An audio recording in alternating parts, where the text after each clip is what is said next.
నాకు chop cutter చాలా మెసేజ్‌లు వస్తుంటాయండి. నేను ఇనిషియల్‌గా round wheel type chop cutter, చిన్నది బ్లోయర్ టైప్ చాప్ కట్టర్ వాడేవాడిని. బట్ అవి రెగ్యులర్‌గా ప్రాబ్లమ్ వచ్చేవి. ఏమంటే మేత పచ్చిగా ఉన్నప్పుడు, చిన్నగా ఉన్నప్పుడు బాగా కట్ చేసేవాడిని కానీ ముదురుగా ఉన్న మేతని కట్ చేయకుండా లోపల పీచు ఇరుక్కుపోవడము, స్టక్ కావడం అలా వచ్చేవి. అందుకని నేను ఒకసారి ఇది ఆన్‌లైన్‌లో బాగా చెక్ చేసి అమర్ అని పంజాబ్ నుంచి తెప్పించాను. ఇది నాకు 43,000 పడింది. ఇది 3 బ్లేడ్స్ 3 హెచ్‌పీ సింగిల్ ఫేజ్ మోటార్‌తో రన్ అవుతుంది.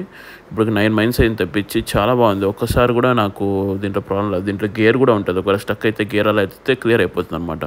బ్లోయర్ టైపు చాలా బాగా బ్లో చేస్తుంది.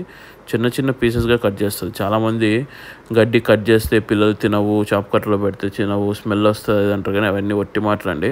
అలాంటి మాటలు వినొద్దండి. మీరు ట్రై చేయండి. పిల్లకు ఆకలి అయినప్పుడు కరెక్ట్ టైంకి కరెక్ట్‌గా ఫీడ్ ఎయ్యండి.